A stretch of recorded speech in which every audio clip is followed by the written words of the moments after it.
ओम अज्ञानतिमिरन्धस्य ज्ञानाञ्जनशलाकया चक्षुरुन्मिलितं येन तस्मै श्रीगुरुवे नमः।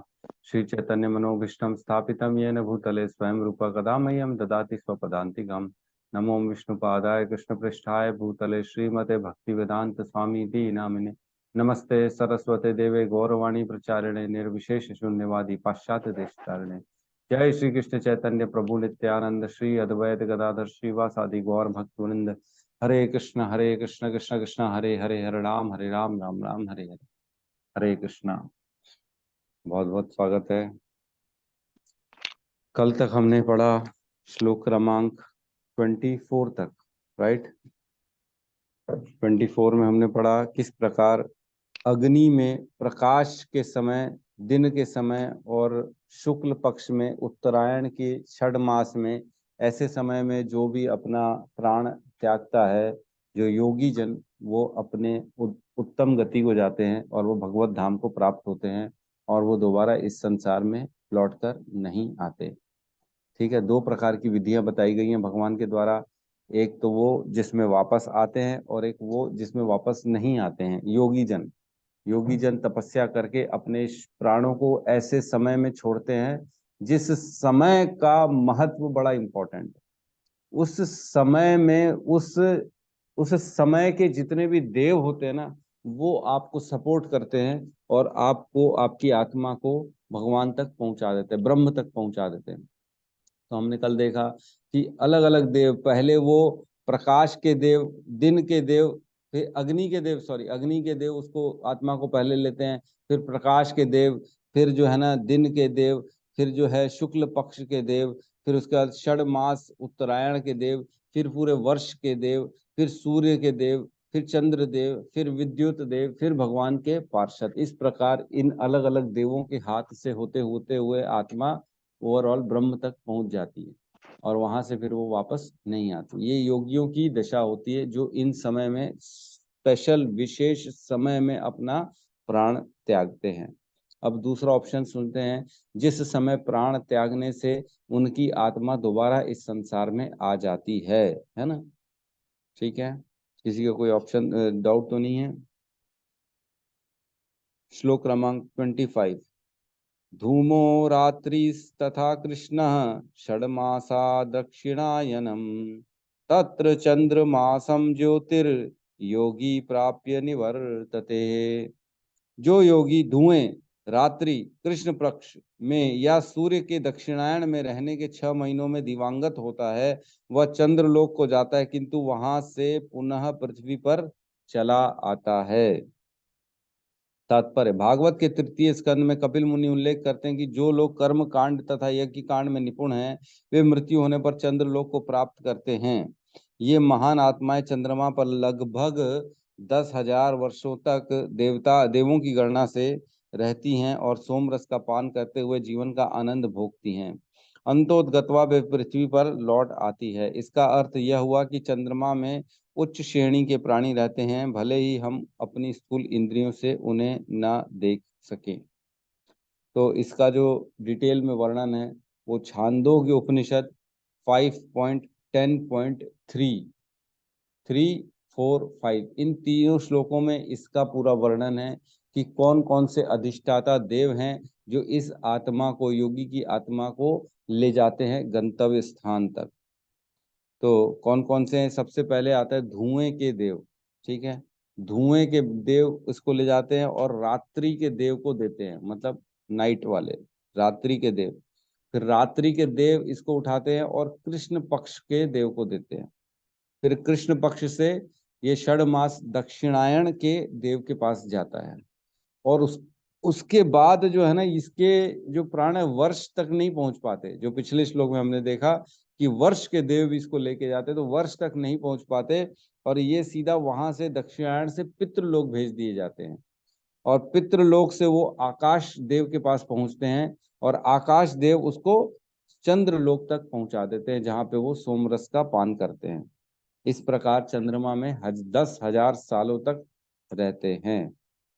तो ये योगी है और सकाम कर्मी और कर्म कांड वाले भी इसी स्थिति में जो रहते हैं, चंद्रमा में पहुंचते हैं और वो वहां से 10,000 सालों के बाद आते हैं। तो जो ये सकाम कर्मी और कर्मकांडी है, ये 3.32.3 में बताया गया कि ऐसे लोग चंद्रमा में जाते हैं और वहां जाके इतने समय 10,000 सालों तक रह के फिर वापस आते हैं। 10,000 साल देवताओं के, हमारे कितने हो गए?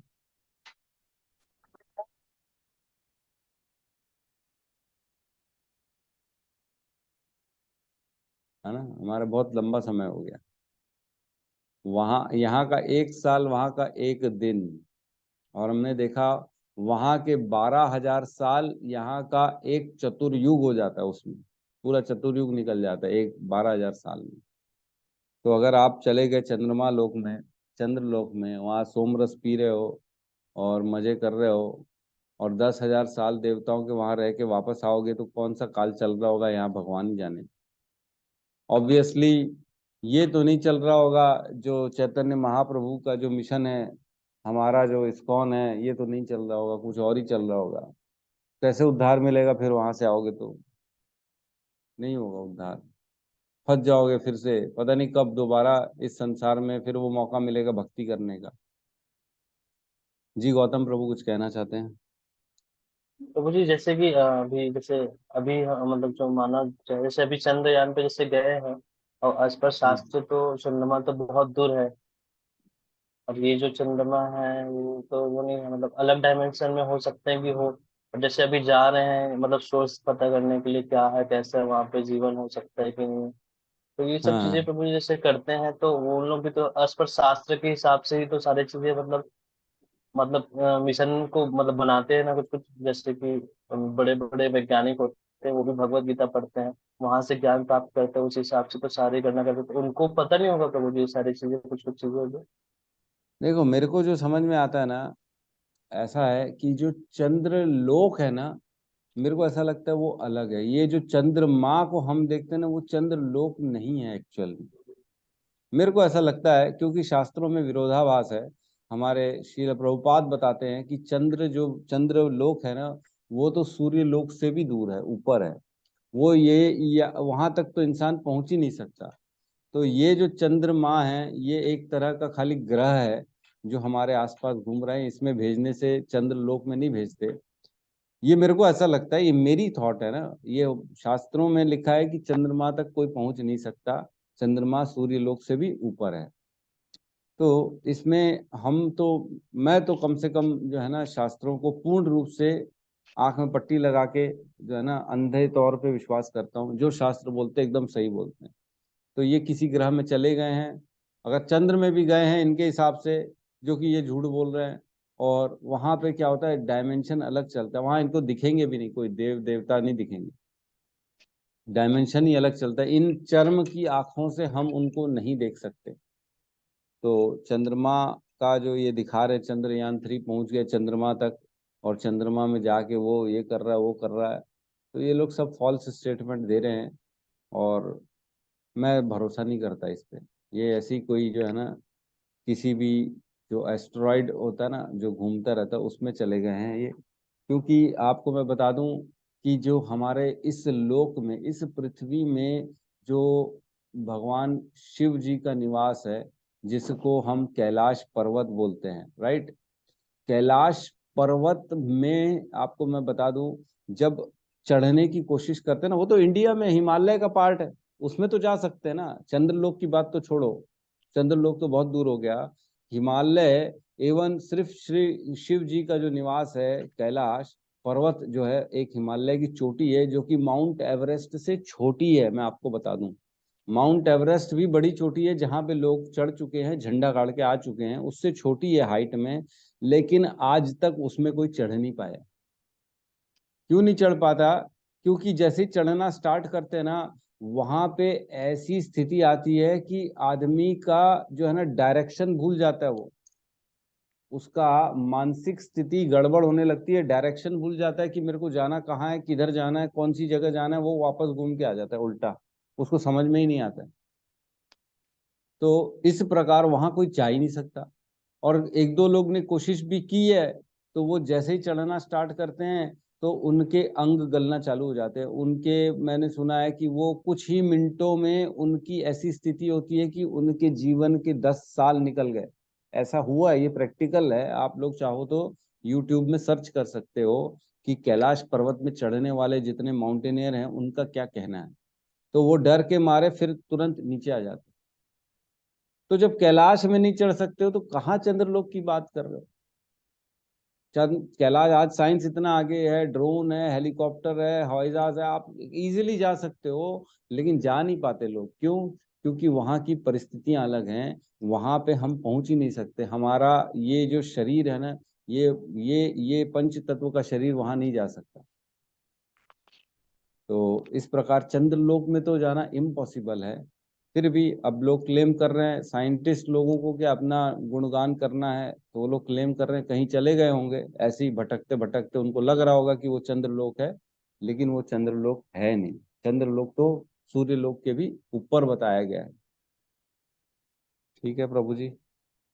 हरे कृष्ण प्रभु जी, दंडवत प्रणाम।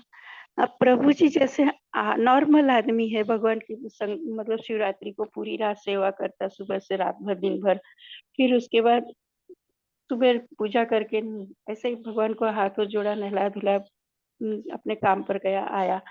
तो और दिल का अच्छा है हर एक की मदद करना, जैसे भी हो। तो वो अगर राम दशमी के दिन उसकी मृत्यु होती है 11 बजे, तो उसका क्या होता 10वीं के दिन? है? दसवीं, दसवीं, नवमी दसवीं, वो रामचंद्र जी जन्म लेते हैं ना, तब की दसवीं।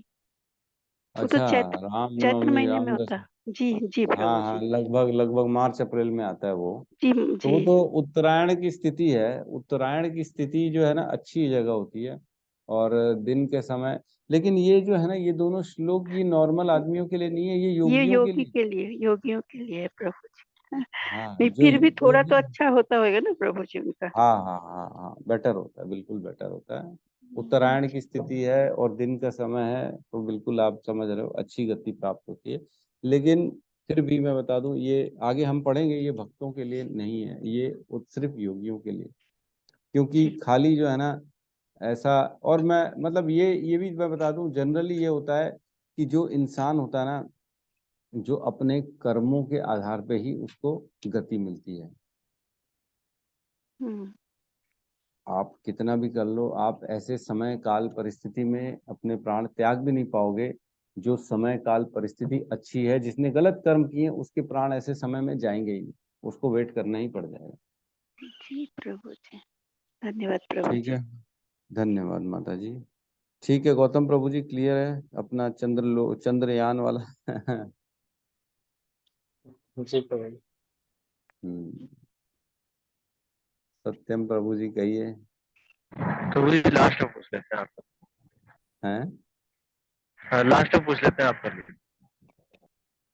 लास्ट पूछ रहे हैं?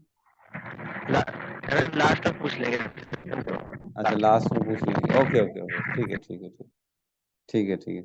नेक्स्ट श्लोक में प्रवेश करते हैं, है ना। श्लोक क्रमांक 26, इसमें कहते हैं, शुक्ल कृष्ण गते ही ये ते जगत शाश्वते मत एकया यति अनावृत्तिम अनन्या आवर्तते पुनः।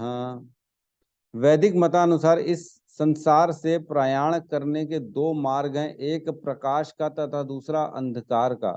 जब मनुष्य प्रकाश के मार्ग से जाता है तो वापस नहीं आता, किंतु अंधकार के मार्ग से जाने वाला पुनः लौटकर आता है। तो ये इसी दोनों श्लोकों का रिवीजन चल रहा है, जो 8.24 और 25 यही बताया भगवान ने कि दो मार्ग बताए। एक मैंने प्रकाश मतलब उत्तरायण का, और जो है अंधकार मतलब दक्षिणायन का, जो देवताओं का दिन होता है और देवताओं की रात होती है। मकर संक्रांति 14 जनवरी, मतलब देवताओं का ब्रह्म मुहूर्त स्टार्ट हो गया, राइट। मतलब उस समय उनका दिन, सूर्य जो है उगना चालू हो गया वहां पे। और हमारे यहाँ मकर संक्रांति मनाते हैं हम लोग। तो उत्तरायण मतलब उनका सुबह स्टार्ट हुआ है। इसीलिए उसी समय नहाने धोने और ये कुंभ मेला और इन सब त्रिवेणी विवेणी स्नान करने की प्रथा है, ताकि हम भी उनके वो ब्रह्म मुहूर्त के समय में स्नान करके रेडी हो जाएं। और जैसे जैसे इनका पूरा दिन खत्म होने आता है जुलाई अगस्त में, उस समय इनकी शाम होती, संध्या होती है, और उसी समय हम श्राद्ध भी मनाते हैं अगस्त के आसपास, ताकि उनके इवनिंग में हम अपने पितरों को एक दिन का जो भी भोजन होता है ना, उनके पूरे दिन का, वो उनको मिल जाए।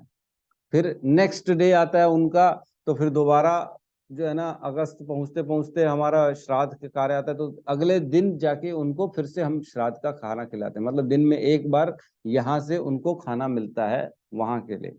तो ये थोड़ा सा आप सब सुनने से साइंटिफिकली भी लगता है कि हाँ ठीक तो बोल रहे हैं, गलत नहीं हो रहा है। जो प्रथा हमारे यहाँ चली आ रही थी, वो प्रूफ भी हो रही है कि किस प्रकार वहां दिन होता है, और उनको दिन में एक बार हम भोजन प्रदान करते हैं, प्रॉपर पहुंच जाता है। और जो माध्यम है, उनके गाय को खिलाओ, कौवे को खिलाओ, उनके माध्यम से उनके पास चला जाता है। पंडित को खिलाओ, ब्राह्मण को खिलाओ, तो उनके माध्यम से उनके पास पूरा का पूरा हमारा खाना पहुंच जाता है। और एक चीज ये भी समझने की है, वो लोग हमारे यहाँ का एक साल, वहां का एक दिन।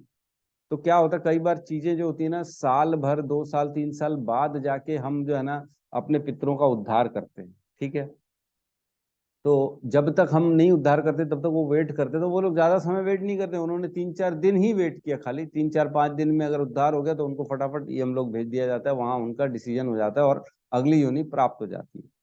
तो कई बार यहाँ बोलते हैं, अरे तुम्हारा 10-10 साल हो गए, 10-10 साल तक तुमने ये नहीं किया, क्या बैठे होंगे, क्या पितृ ये कर रहे होंगे क्या? अरे तो 10 साल हमारे यहाँ के 10 साल है ना, वहां के तो 10 दिन है मात्र। 10 दिन तो कोई भी वेट कर सकता है, कोई बड़ी चीज नहीं है। 10 दिन वेट कराते हैं यमराज जी, और उसके बाद तुरंत उसको डिसीजन दे के नेक्स्ट योनि में भेज देते हैं। तो कितना साइंटिफिक है देखिए।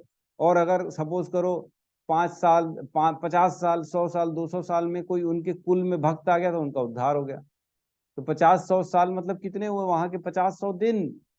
50-100 दिन वेट कर लिए कि भगवान को वहां पे यमराज जी थोड़ा वेट करते, देखते हैं इनके यहाँ कोई अगर सही ढंग शॉर्ट का आदमी आ जाता है, उद्धार करता है, तो इनको मैं योनि दे दूंगा, नहीं तो वापस भेज दूंगा। तो इस प्रकार से होता है कि हम लोग की गति हम लोग जो करते हैं, और उसके हिसाब से हमारे पितरों को वहां पे गति मिलती है। और हमारा आना जाना, उनके दिन और हमारे साल, ये सब चीज बहुत क्लियर है, धीरे धीरे समझ में आ रहा है हर चीजों को। ठीक है, तो यहाँ पे वही बताया गया कि जो प्रकाश के समय में जाएगा, मतलब 8.24 वाले श्लोक में उत्तरायण के समय में, और अंधकार मतलब 8.25 जो दक्षिणायन के समय जब जाता है, तो वो वापस नहीं आता, उत्तरायण वाला वापस आता है। ठीक है, नेक्स्ट श्लोक में प्रवेश करें, 27 में प्रवेश करते हैं। नैते श्रुति पार्थ जानन्य योगी मुहूर्ति कश्चन तस्मात् सर्वेषु कालेषु योग युक्तो भावार्जुन। हे अर्जुन, यद्यपि भक्तगण इन दोनों मार्ग को जानते हैं, किंतु वे मोहग्रस्त नहीं होते, अतः तुम भक्ति में सदैव स्थिर रहो। देखो, भगवान ने खंडन भी कर दिया है कि इन दोनों मार्गों से भक्तों का कोई लेना देना नहीं है। अनन्य भक्त को चिंता नहीं करनी चाहिए, क्योंकि उनकी मृत्यु के समय भगवान के दूत आते हैं, जिसका हमको प्रमाण अजामिल के केस में मिलता है। अजामिल के केस में विष्णु दूत आए, उनको अजामिल ने देखा, उन लोगों की बातें भी सुनी, और उन लोगों के सुनने के अनुसार उसने अपने आगे के जीवन के 10 साल पूर्ण रूप से भगवान की भक्ति में लगा दिया, और घर बार को छोड़ के हरिद्वार चले गए, और दिन रात भगवान का नाम का जप किया, जिनसे उनको पुण्य मिले, और वो पुण्यों के आधार पे वे भगवत धाम को वापस जा सके।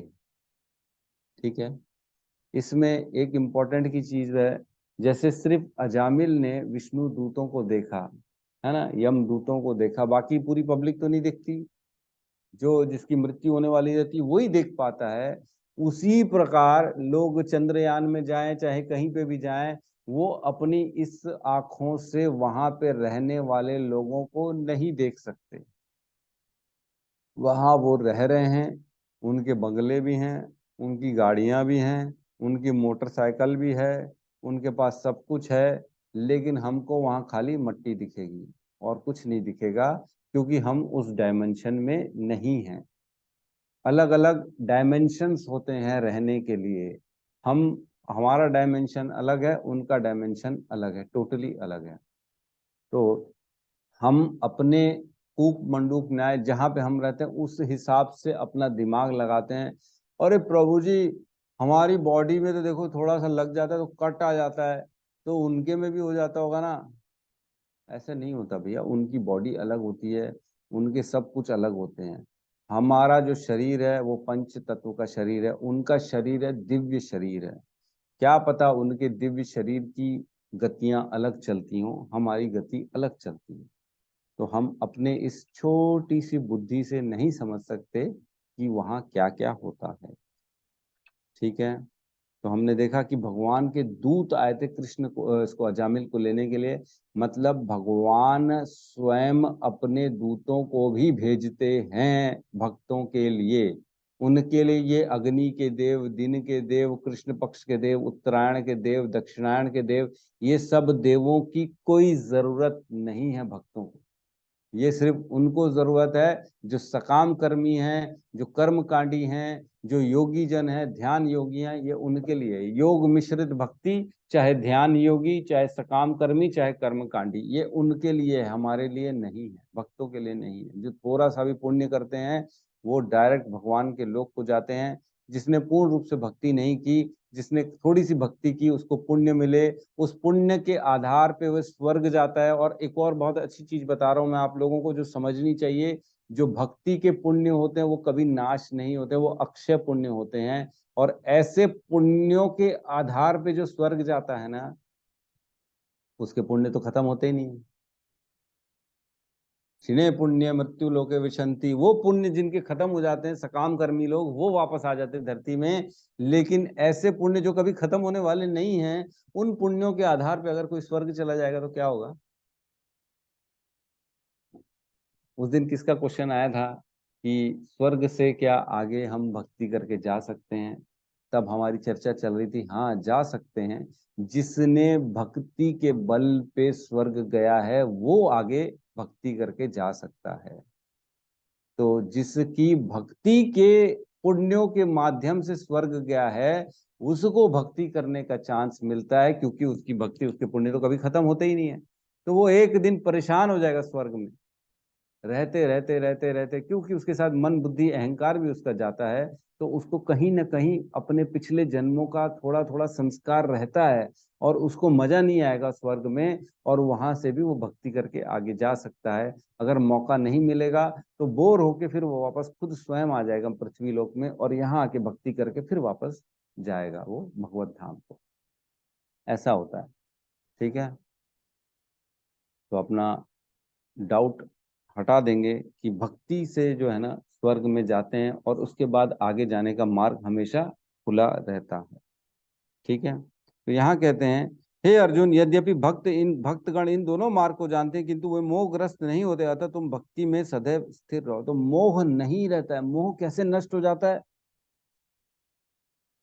मोह नष्ट हो जाता है उसके इसके अध्ययन से, वेद अध्ययन से। जितना जितना भगवत गीता पढ़ेगा, भागवतम पढ़ेगा, वो भक्त समझ जाएगा कि मैं शरीर नहीं हूं, आत्मा हूं। जितने मोह हैं वो तो शरीर से हैं, मेरे थोड़ी हैं। आज जो 13 दिन तक आत्मा को रखते हैं ना उस घर में, इसके पीछे भी कारण है। क्या कारण है? क्यों रखते आ 13 दिन तक आत्मा को घर पे? रह, तू बोले घर में छोड़ देते उसको, तू देख सबको, हम 13 दिन बाद तेरी यात्रा चालू होगी। क्या लगता है, हैं? कौन बताना चाहेगा? हरे कृष्ण प्रभु जी। जी प्रभु जी। प्रभु जी, ऐसा मैंने सुना था, पता नहीं किसके लेक्चर में, शायद आप ही ने पिछले साल बोला था। आत्मा जो है ना, मतलब 13 दिन तक ना, मतलब मतलब जिस शरीर को त्यागा रहता है ना, उसके सराउंड वो रहती है और वेट करती रहती है। जो हम लोग जो 10 कर्म करते हैं, फिर 13वीं करते हैं, तो जो भी कर्म कांड है ना, उसके बाद ही उसको नया शरीर मिलता है, उसके हिसाब से कहना चाहिए। तो इस वजह से वो 13 दिन। और लोगों को वो आवाज। है कि हाँ हरे कृष्ण। हाँ हाँ, बोलिए बोलिए। हाँ, तो जब उसके शरीर से जब आत्मा निकलती है ना, तो वो विचार करता है कि मैं जिस शरीर के लिए इतना मतलब इन्वॉल्व था, या फिर जिसको मैं अपना समझता था, या फिर पिता हो गया, बहन या फिर पत्नी, वो क्या करता है, कितने दिन तक रोता है, उसका भाव क्या रहता है, मतलब ये सब चीज उसके माइंड में चलते रहता है। और 13 दिन बाद ही उसकी अगली जो यात्रा है वो स्टार्ट होती है, जो भी हम जो कर्म कांड करते हैं, श्राद्ध वगैरह उसके हिसाब से। ठीक है, 13 दिन तक रहता है, तो कुल मिला के सिर्फ यही दिखाना चाहते हैं कि देख तू क्या क्या कर रहा है, तेरे पीछे लोग क्या कर रहे हैं। राइट। राइट। तो मोह नष्ट जो है ना, वो होता है 13 दिन में। उसका पूरा का पूरा मोह जो होता है ना, अरे मेरे बिना तो काम नहीं होगा, मैं चले जाऊंगा तो मेरे हिरण को कौन पालेगा, है ना।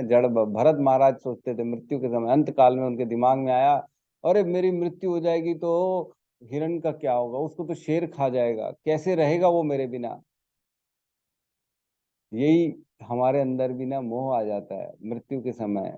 सब सोचते हैं, अरे मेरे बिना मेरी पत्नी का क्या होगा, मेरे बच्चों का क्या होगा, मेरे कुत्ते का क्या होगा, है मेरे धन का क्या होगा, मेरे मकान का क्या होगा, मेरी प्रॉपर्टियों का क्या होगा, है ना। मैं चले जाऊंगा तो ये लोग कैसे संभाल पाएंगे, ये लोग तो जी नहीं पाएंगे मेरे बिना, ऐसा लगता है। लेकिन जब 10 दिन 13 दिन वाला जो है ना, वो घर में रहता है, शरीर छूट जाता है, तो देखता है सारे के सारे लोग अपने अपने कार्य में दोबारा लग गए हैं। ये माया इतनी प्रबल है कि किसी को किसी के लिए रोकती नहीं है, वो दोबारा खींच लेती है उसको अपने कामों में।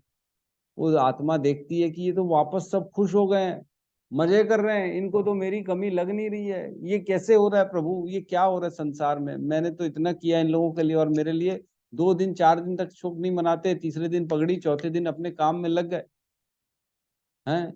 ये क्या तरीका है।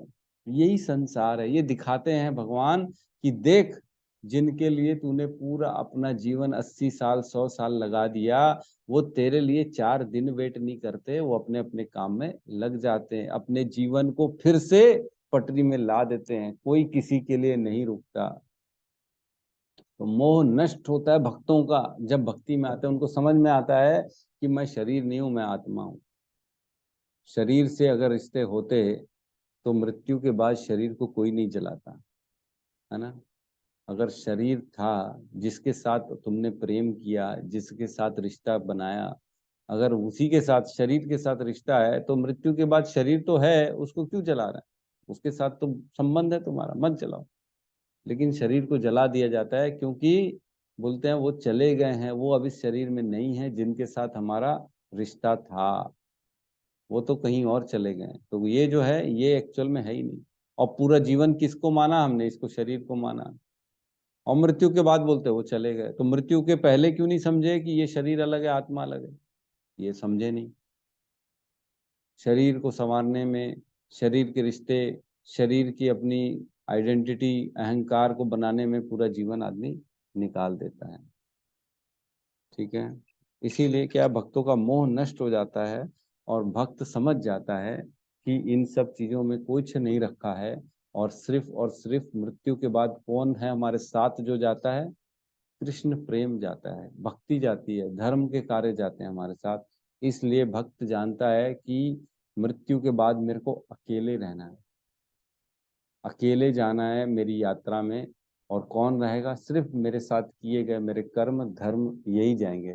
तो आदमी उसी में अपने आप को लगाता है भक्त, और अंतोदगत्वा भगवत प्रेम प्राप्त करता है, और उसको फिर भगवान के दूत आते हैं लेने, विथ रिस्पेक्ट उसको लेके जाते हैं अपने साथ में।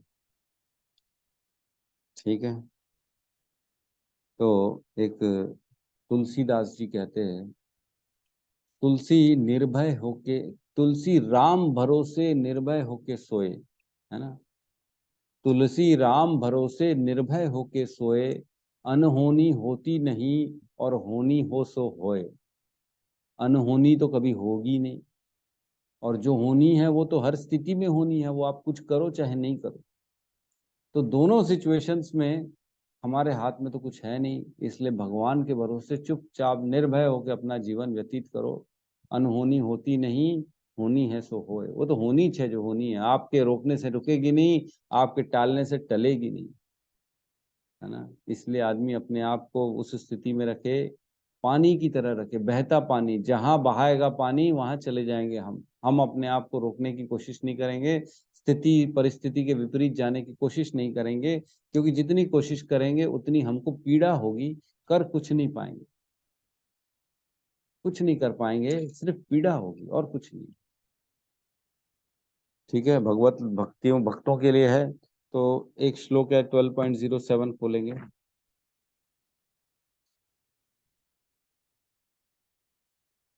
12.07 तेषाम अहम समुद्धार्थ मृत्यु संसार सागरात भवामी न चिरात पत पार्थ मय्यावेश चित सात।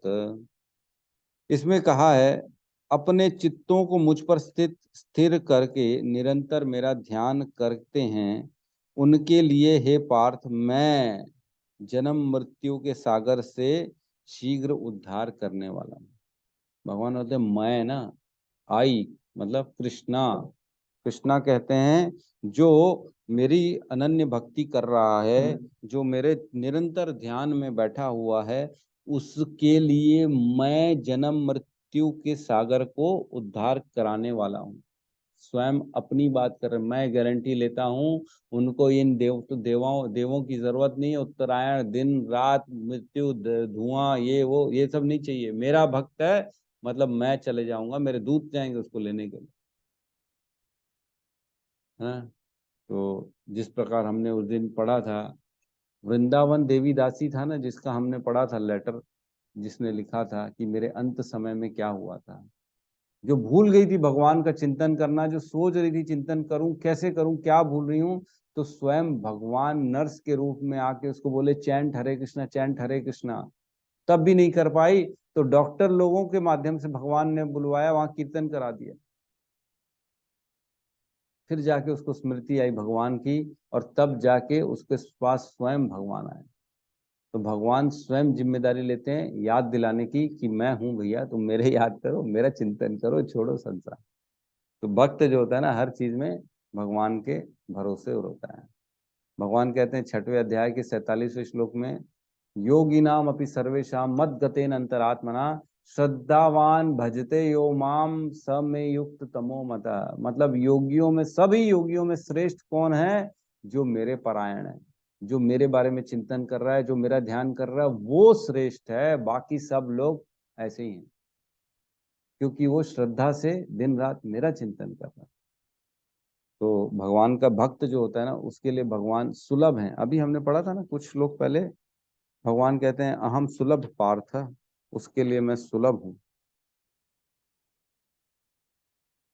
हाँ, श्लोक नंबर 14 में इसमें कहते हैं, हे अर्जुन, जो अनन्य भाव से निरंतर मेरा स्मरण करते हैं उनके लिए मैं सुलभ हूँ, क्योंकि वे मेरी भक्ति में प्रवृत्त रहते हैं। सुलभ मतलब इजीली अवेलेबल, इजीली। भक्त बोलते तो भगवान आ जाते हैं भक्तों के लिए। भक्त जो रहेगा उसके लिए भगवान सब चीज कर लेंगे। उसके लिए तो अपने भी जो है ना तोड़ देते हैं सारे कानून, कानूनबाजी खत्म कर देते हैं भगवान उनके लिए। तो एक आता है, भगवान बताते हैं,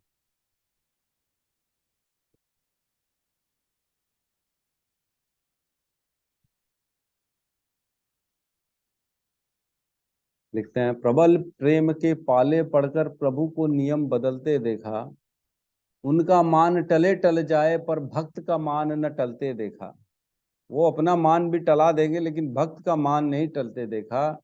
जिनकी केवल कृपा दृष्टि से सकल सृष्टि को पलते देखा।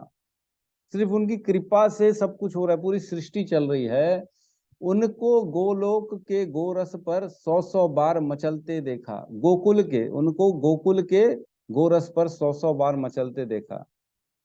पूरे ब्रह्मांड नायक हैं, उनको गोपियां गोपी की ड्रेस पहनाती हैं और उनको वृंदावन में बोलती है तुम अब मटका लेके चलो और डांस करो हमारे सामने, पनिशमेंट देती हैं कृष्ण को।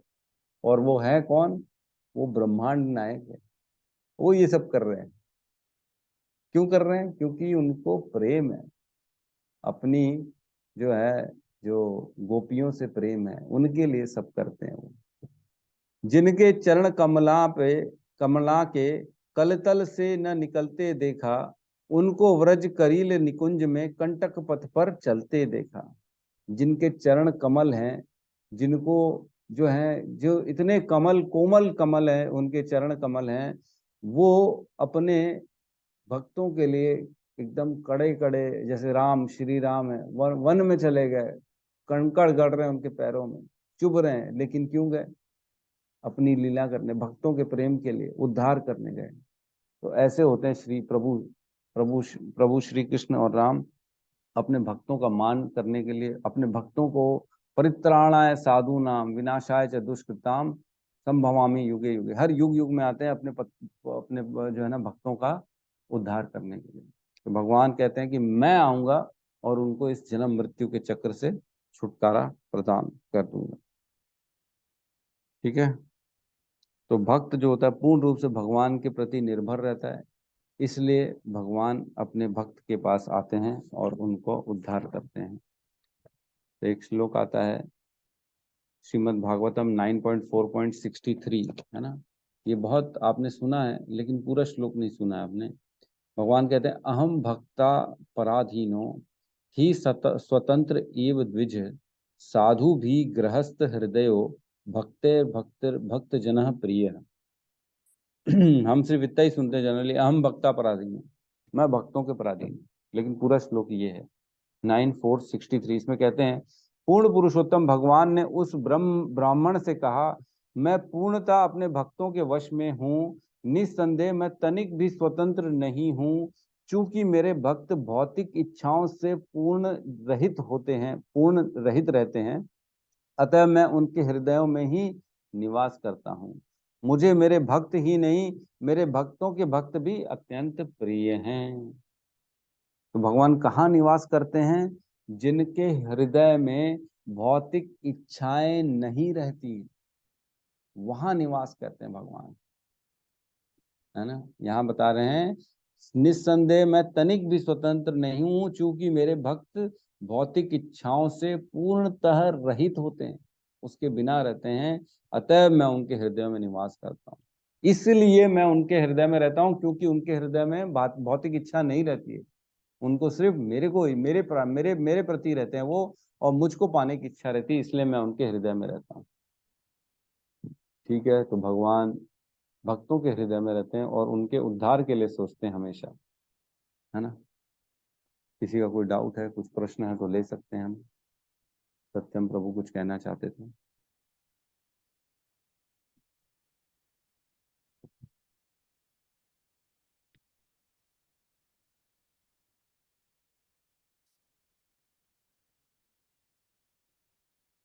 श्रवण और स्व अध्याय से संकल्प शक्ति बढ़ती है ना। संकल्प शक्ति बढ़ती है मतलब ज्ञान मिलता है। जैसे जैसे आप स्वाध्याय मतलब स्वयं पढ़ेंगे, है ना, श्रवण करेंगे, जितना जितना सुनेंगे उतना उतना आप भक्ति में आगे बढ़ेंगे, उतना उतना डेडिकेशन लेवल आपका बढ़ता चला जाएगा, आप गिरने की संभावना आपकी खत्म हो जाएगी। जितना जितना सुनेंगे, जैसे हम आज सुबह आ रहे हो, आप भगवत गीता पढ़ रहे हो, सुन रहे हो, समझ रहे हो, तो धीरे धीरे ये ज्ञान आ रहा है कि कितनी क्या चीज हमारे लिए कितनी इंपॉर्टेंट है। भटक तो नहीं जाएंगे कहीं हम? क्या गति होगी हमारी मृत्यु के बाद अगर हमने कुछ गलत कर दिया तो? आज सब चीज हमको समझ में आ रही है, हम पढ़ रहे हैं, हर एक चीज में समय दे रहे हैं, तो आदमी के अंदर वो धृति, वो संकल्प शक्ति आ जाती है। फिर आपसे छूटेगा नहीं, क्लास नहीं छूटेगी, भगवत गीता नहीं छूटेगी, चैंटिंग नहीं छूटेगी, गलत काम नहीं कर सकेंगे, किसी को अन्याय होते हुए नहीं देख सकेंगे, आप खुद गंदा काम नहीं करेंगे, नॉनवेज नहीं खाएंगे, किसी के लिए चुगली चपट्टी नहीं करेंगे, किसी का जो है ना गलत किसी के लिए मुंह से नहीं निकालेंगे। ये सारी चीजें इसी से आती है, धीरे धीरे धीरे धीरे आदमी के अंदर डेवलप हो जाती है। यस राहुल प्रभु जी बोलिए, क्या कहें। हरे कृष्ण प्रभु जी, धन्यवाद, प्रणाम। प्रणाम प्रभु जी।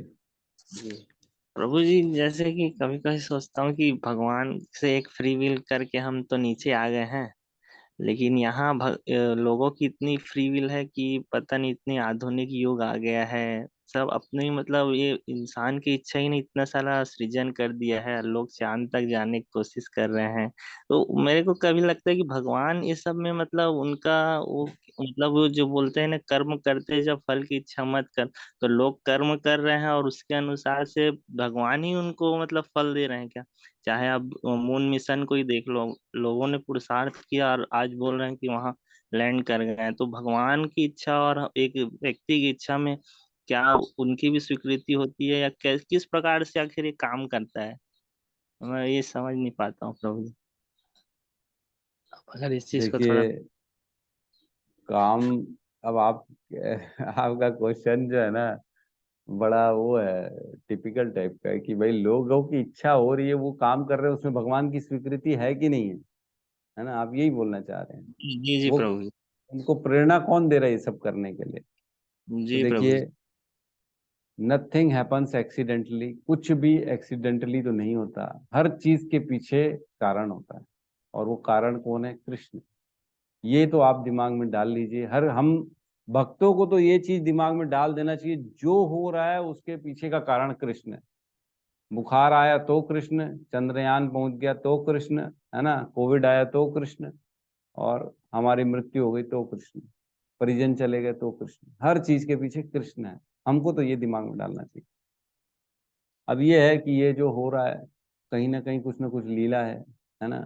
अभी हमने कुछ समय पहले सुना कि चार पांच ना बहुत पैसे वाले, जो वर्ल्ड के सबसे रिच लोग हैं, उनको समुद्र के नीचे पनडुब्बी में ले जाया गया, बहुत पैसे देके, है ना? और वहां ले जाया गया, और वहां जाके कौन सी शिप, टाइटैनिक टाइटैनिक शिप विप के अंदर का कुछ कुछ दिखा रहे थे, शायद ऐसा ही कुछ था। और वो अंदर ब्लास्ट हो गई और सबके सब मर गए। वो पैसे वाले थे और करोड़ों अरबोपति थे वो सब। तीन चार जो वर्ल्ड के रिचेस्ट रिचेस्ट लोग थे, उन्होंने पैसा देके टिकट खरीदी थी, और उनको वहां ले जाया गया, समुद्र के इतना नीचे, तल के नीचे, जहां जाना बड़ा मुश्किल है। और वहां गए और सबके सब मर गए। सुना था आपने? जी जी प्रभु जी, उसपे से एक पाकिस्तानी भी था, वो हम्म। गए थे। तो जो जाना चाहिए, जो जिसका बुकिंग था उसका कैंसिल हो गया था उसपे, और जो उसका हम्म। cancel हुआ तो वो एक पाकिस्तानी कोई था, वो फिर उस पर गया था वो। ये मैं। तो गौतम प्रभु डाल रहे हैं, 2 करोड़ रुपए दे के एक आदमी गया था वहां पे। 2 करोड़ रुपए। तो आप क्या सोचते हो ये क्यों हुआ?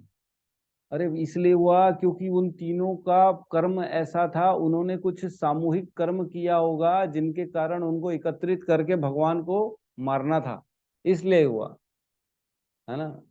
तो पाप जो होता है ना, एक होता है अपना खुद का पाप होता है, और एक ग्रुप में किया गया पाप। मिल के जो पाप करते हैं तो उनको फिर उनकी दशा भी ऐसी होती है, मिल के उनको फिर उनका परिणाम भोगना पड़ता है। तो ऐसी ये सब जो काम हो रहा है ना कहीं कुछ लीला है प्रभु की। कुछ ना कुछ आपको समझ में आ जाएगा, आज नहीं आएगा, 10 साल बाद समझ में आएगा कि ये क्यों हुआ था। तो गया है जरूर, कुछ लोगों को इकट्ठे कर रहे हैं चांद में भेजने की, वहां मार हो सकता है, फिर वहां से उनकी गति हो जाए, कुछ भी हो जाए। ठीक है, जी तो प्रभु जी। लीलाएं हैं, अब हम नहीं समझ सकते ये सब क्या होता है। ठीक है, सत्यम प्रभु का ये। हरे कृष्ण प्रभु जी, में प्रणाम। सर्वर प्रणाम। प्रभु जी, ये जो उस दिन आपने ब्रह्मांड के बारे में बताया था ना कि उसमें 14 लोग होते हैं, फुटबॉल रूपी जो ब्रह्मांड होते हैं उसके अंदर 14 लोग होते हैं। तो ये जो चंद्रमा है, सूर्य है, जिनकी हम रोशनी को डेली हम देखते हैं, तो ये भी अपने ब्रह्मांड के अंदर है या बाहर, ब्रह्मांड के बाहर है और उसकी केवल रोशनी आती है, हम उसी से समझ जाते हैं कि ये सूर्य भगवान है, इस तरह से? नहीं नहीं, ब्रह्मांड के अंदर है ना, अपनी तो बात हुई। ब्रह्मांड के बाहर से कैसे आ जाएगा? इतनी मोटी मोटी परतें हैं ब्रह्मांड की, वहां के बाहर से कुछ आ ही नहीं सकता। अंदर अंदर से बाहर नहीं जा सकता, बाहर से अंदर नहीं आ सकता। तो इतना, इतने ये सूर्य चंद्र सारे 14 लोक, और हम तारे देखते हैं, ध्रुव तारा दिखता है आपको डेली सुबह, डेली रात में देखो ध्रुव लोक दिखेगा आपको। सप्त ऋषि का 7 तारे दिखते हैं, सप्त ऋषियों के, वो भी ऊपर दिखते हैं। तो ये सब इसी ब्रह्मांड के तो पार्ट हैं। हम जो देखते हैं ना, जो मेरे ख्याल से जब तप लोक है ना, तप लोक सप्त ऋषियों का है ना, वहां पे 7 ऋषि रहते, तो वो सप्तलोक आपको यहाँ से तप लोक दिखता है, नीचे से आप देखो तो सही। 7 ऋषियों के जो तारे हैं वो दिखते हैं। तो सारे लोग इसी ब्रह्मांड के अंदर हैं, कुछ बाहर नहीं है। सूर्य हो, चंद्र हो, है ना, और नीचे के लोग हों 7, ऊपर के 7 लोग हों। हमने देखा गर्भोदक्षाई विष्णु के नाभि से निकला हुआ कमल, उस नाभि के जो कमल दल की डंडी है उसमें सारे लोग हैं। तो इसमें क्या है, एक्चुअल में परिधि बहुत बड़ी है, ऐसे लंबे, चौड़ाई बहुत ज्यादा है, और उसमें बीच में सुमेरु पर्वत है। उस सुमेरु पर्वत के तीनों ओर ऐसे घूम रहे हैं सारे के सारे सौर मंडल, पूरा का पूरा सूर्य घूम रहा है और उसके आजू बाजू सारे प्लैनेट्स घूम रहे हैं। उसको भी बैलेंस करने के लिए, ताकि इधर उधर ना हो, वो 4 हाथी हैं, है ना, बड़े बड़े भगवान के हाथी हैं, ताकि ये अपनी जो जिस ऑर्बिट में घूम रहे हैं उस ऑर्बिट से इधर उधर ना हो, उसको बैलेंस करने के लिए। ये सब हमको शास्त्र बताते हैं, कुछ समझ में नहीं आएगा। ऑर्बिट के चारों ओर हाथी हैं 4, है ना, उसको बैलेंस करने के लिए। जैसे सीसॉ नहीं होता सीसॉ होता ना, एक ऊपर जाएगा तो नीचे आएगा, ऐसा ऊपर नीचे, ऐसा ऐसे ही हो रहा है ना। अपनी भी गति कैसी है, ऐसे ऐसे ऐसे ऐसे चल रहा है ना, पृथ्वी सूर्य ऐसे ऐसे चल रहा है। तो एक तरफ ऊपर हाथी जाएगा, जब ये सूर्य नीचे आएगा तो ऊपर हाथी, वहां से उसका प्रेशर आएगा, तो ये धीरे धीरे ऐसे चलते चलते ऊपर, फिर ऐसे नीचे जाएगा, फिर इधर वाला हाथी इसको दबाएगा, फिर ये धीरे धीरे ऊपर होगा, फिर ऐसे जाएगा। तो ऐसी ऑर्बिट चल रही है अपनी चारों ओर, और हम समझ ही नहीं पा रहे। ये सब शास्त्र के माध्यम से समझ में आता है, जैसे जैसे हम पढ़ेंगे। ये बहुत बहुत बड़ा विषय है, जो ये क्रिएशन, ओरिजिन ऑफ जो ये ब्रह्मांड का ओरिजिन है ना, ये बहुत बड़ा विषय है, इतना इजी नहीं है। इसके लिए तो बहुत सारी क्लासेस हो जाती है। इसका रेफरेंस मिल जाएगा पूरी बात में? हाँ, सब भागवतम का ही है, और कुछ उपनिषदों का भी है इसमें वर्णन। तो अगर क्या होता है, देखो मेरी बात समझिए, 4 वेद जिसने पढ़ लिए हैं उसको समझ में आया क्या वेद में क्या लिखा है? नहीं समझ में आता। जब तक कोई गुरु नहीं बताएगा आपको भगवत गीता नहीं समझ में आली, ये लिख लो।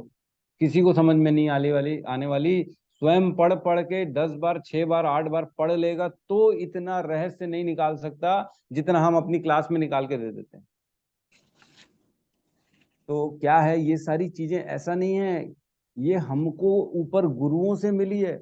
श्रील प्रभुपाद ने भगवत गीता जो निकाली ना, उसमें इतने सारे रेफरेंस है ना। बलदेव विद्याभूषण की टीकाएं निकाली उन्होंने, जो है ना, विश्वनाथ चक्रवर्ती ठाकुर की टीकाएं निकाली, और इसकी टीकाएं उसकी टीकाएं। आप देखते हैं हर श्लोक में उपनिषदों का वर्णन है, छांदोग्य उपनिषद, कठोपनिषद, ये वो इतने सारे पुराणों का, पद्म पुराण, श्वेताश्वर उपनिषद, ये सारी चीजों का एकत्रित करके निकाला गया है। और आप पढ़ने जाएंगे ना तो भटक जाएंगे, क्या लिखा है, अरे प्रभु जी कुछ समझ में नहीं आ रहा क्या लिखा है। तो जी गुरु, नहीं वो एक्चुअली गुरुजन की हेल्प से ही मतलब समझना चाहेंगे। हाँ, इसलिए हाँ, तो रेफरेंसेस ऐसा है कि मिल तो जाएंगे, ढूंढना पड़ेगा, मिल जाएंगे। क्योंकि क्या होता है, हमारे पास भी सारी बुक्स है नहीं। मेरे पास छांदोग्य उपनिषद नहीं है, मेरे पास पुराण नहीं है। अब हमको इसमें तो दिख जाता है यहाँ लिखा है, लेकिन है ही नहीं, तो कहाँ से ढूंढेंगे। फिर भी मेरे पास जो होगा मैं कोशिश करके ढूंढ के दे दूंगा। ठीक है, और किसी का कोई डाउट हो, कोई प्रश्न हो तो ले सकते हैं, नहीं तो आज क्लास को अपन क्लोज करते हैं। ठीक है, सब मिलके हरे कृष्ण महामंत्र का जाप कर लेते हैं, और अनम्यूट कर लीजिए सब लोग। हरे कृष्णा कृष्णा कृष्णा हरे हरे, हरे राम राम हरे हरे। सभी भक्त वृंद की जय। जय जगत गुरु शील प्रभुपाद की जय। निताय गौर प्रेमानंदे। हरि बोल।